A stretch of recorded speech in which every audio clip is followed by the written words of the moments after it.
R.I.P. the Conservative Party. They're dead, buried, kaput, deceased, eradicated, defenestrated, ravaged, departed, perished, slain, butchered, slaughtered, expired, passed away, no more, killed off. Well, anyway, you get the gist.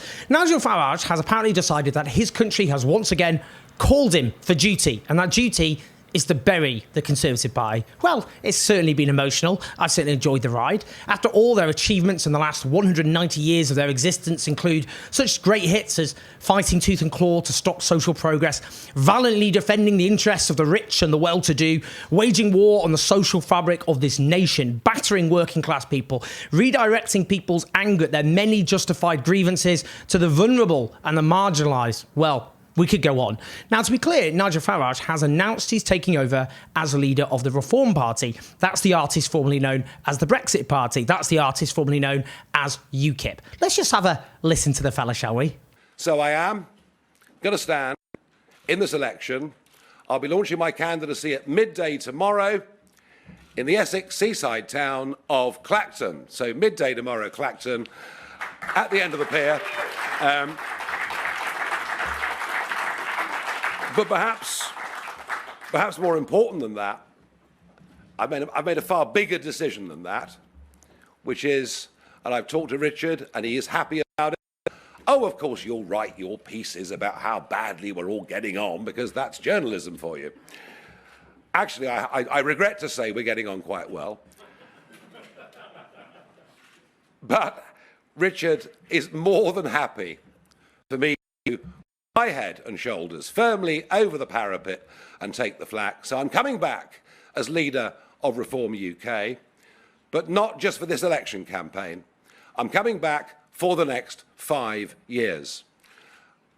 And there is one very simple reason for that. We all know already that the Conservative Party will be in opposition, but it won't be the opposition. They are incapable of it.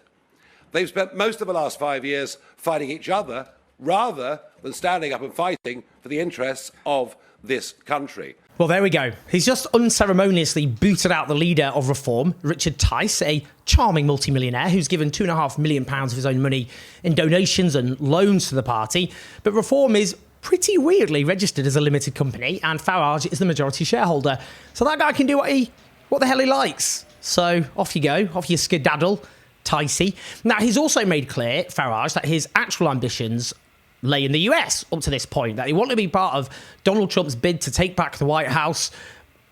We've not even gone on to that nightmare. Let's park that. But clearly that's been ditched. I did wonder if his ambition was for Trump to become president and then demand that the British government make him ambassador to the US or something else unhinged like that, or maybe some formal job working for Donald Trump. But in any case, he's now standing for Clacton in Essex. Now, a few things here. Farage has never won a parliamentary seat in the UK.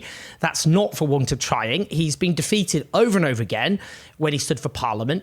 And even though Reform has, 10 councillors to the Greens over 800, the British media, not least the BBC, has given Farage a massive platform over the years, which in turn has given him disproportionate political influence, quite unlike what the Greens have been given. Now, this time round, I think he will win Clacton. Douglas Carswell previously won the seat for UKIP when Farage led that party. A poll for Survation back in January suggested that if Farage stood there, he'd win 37% of the vote compared to 27% of the Tories and 23% for Labour. Well, now the Tories polling has only slid and the Reform Party has already been rising, and Farage returning to be leader of Reform will only boost that further. So what does this mean? Well, brutally speaking, it means the Tories really are finished. Now, look, politics is a female thing, so let's not get too carried away. You know, when Boris Johnson won a 80-seat majority just 5 years ago, it looked like he would dominate British politics for a decade or more, to go on, as Margaret Thatcher once threatened to do, and yet he was booted out of number 10 less than 3 years later, and the Tories collectively really did comprehensively destroy themselves. They really put in the hard yards. Partygate, multiple scandals, cost of living crisis, Liz Truss, NHS falling apart, 3 prime ministers in a single parliament. The Tories trying every flavour of right-wing politics over the last 14 years and all failing, leaving them with no ideas. Rishi Sunak looking at all the Tory prime ministers before him to try and work out how he could be even worse. I mean, just speaking about how catastrophically bad this guy is at being prime minister, just beyond satire bad, What on earth was he thinking, gambling on an election before he needed to go? Not just because maybe the economy might not be in such a bad state, and who knows, some interest rate cuts might be on the way, but Farage would likely have skedaddled off to the States to be part of Team Trump if Rishi Sunak had waited a little bit more patiently before destroying himself until the autumn. Are Rishi Sunak and Liz Truss actually Labour sleeper agents who, between them, have conspired to destroy the Conservative Party? I'm just saying, it's a theory. I mean, what would they have done differently if they weren't? I suppose is the one way of looking at it. Now, even before the Farage announcement, the Tories were sunk. Sunak called the election with polling on what looked like the floor. Well, spoiler, it was not the floor. The desperation of the gamble was that by calling an election, he could focus minds on the choice and stop the bleeding.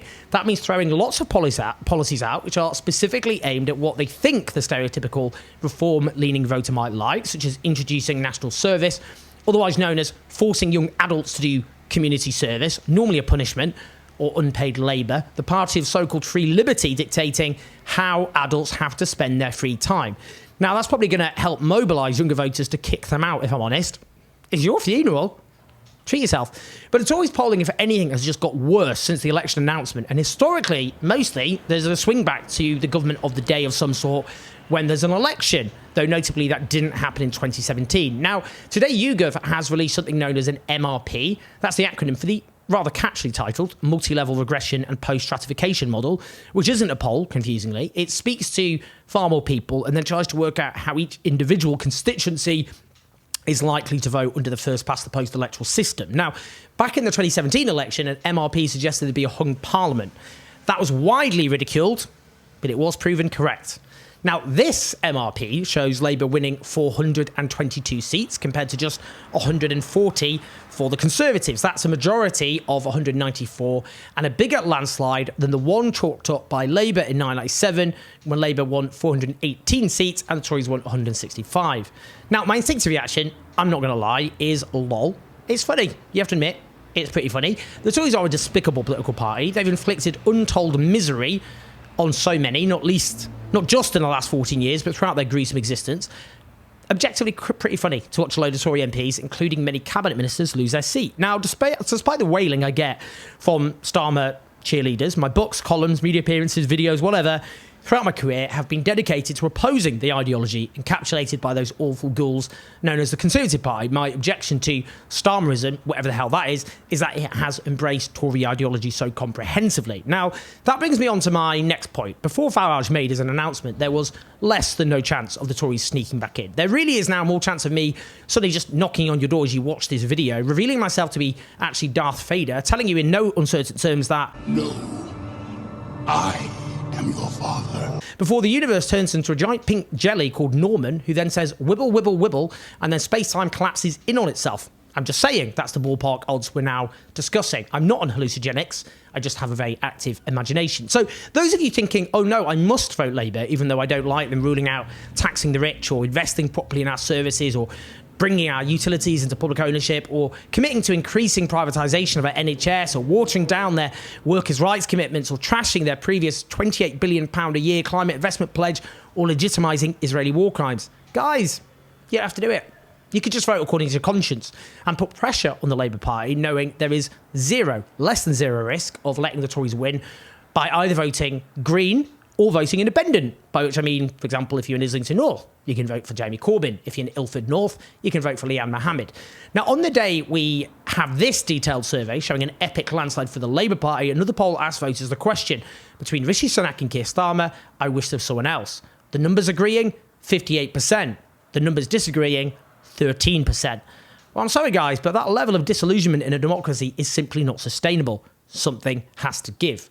Now, according to the MRP, the Greens will keep their seat in Brighton Pavilion, despite Green MP Caroline Lucas, who's got a big national and local following, she's been MP there for a long time, standing down. It's also, this MRP crucially shows the Greens winning in Bristol Central, where I visited last week, not linked, with a whopping 50% of the vote and just 37% for Labour, the Tories getting a miserable 5%. So really there, you can just vote Green and there's no risk of anything other than the Greens winning. But the MRP show the Greens coming, as things stand, second in 46 seats, all of them Labour seats. So they may be second place So they will, in those seats, be second place behind the Labour Party. So that'll put them in pole position to challenge Labour from the left when Labour's in government. That means those Labour MPs will be forced to compete with the Greens for votes when disillusionment sets in, when they're in government, putting pressure on them from the left. In all those seats, voting Green clearly won't risk the Tories winning locally, because it's just a straight fight there between Greens and Labour, let alone nationally. And even if they don't win, the more votes they get, the stronger position they are in second place, the more pressure they're able to exert on Labour from the left. Now, that's important for another reason. Farage is likely to become an MP for the Reform Party. Meanwhile, the Tories will be a shattered rump. And here's what's likely to happen. Farage, I think, will end up making a deal with him. He doesn't just want to, look, he doesn't want to be MP for Clacton. And he's made that clear, frankly. Given the Reform Party's surge will play a pivotal role in bringing the Tories to its knees, he'll say, if you want a future, let me join the Conservative Party. Come on, guys. Let's join up together. Or rather, I should say, rejoin the Conservative Party. He was a member until the 1990s. He'll say, then he'll go, do you know what? How about I become your leader? The Tory membership will vote for him by a landslide. And then the Conservatives will just become an outright right-wing populist party. And Labour will respond by competing with how right-wing they can both be. Now, bear in mind how authoritarian Starmer's faction have been when running the party, the way they keep trying to purge their critics, and how that means they will behave with an epic, unchecked majority. The only way to neutralise that is to inject pressure from the exact opposite direction. Otherwise, politics will just be about how we can demonise migrants and cut tax on the rich people more and privatise the NHS and other services more. Is that what you want? I'm all right for that, actually. So, look, Farage has done us all a big service here. It means the Tories really are facing an absolutely catastrophic rout. Brilliant. I think we can all be happy with that. So we can all vote according to our conscience. By doing so, we can help make the left the real opposition, as a Labour government doubles down on all the failed policies which landed this country in its current mess in the first place. Please like and subscribe. Do leave your comments. I want to hear your thoughts. I'd love to hear the counter-arguments. There isn't one. Help us take on the right-wing media at patreon.com/704. Listen to the podcast. I will speak to you soon.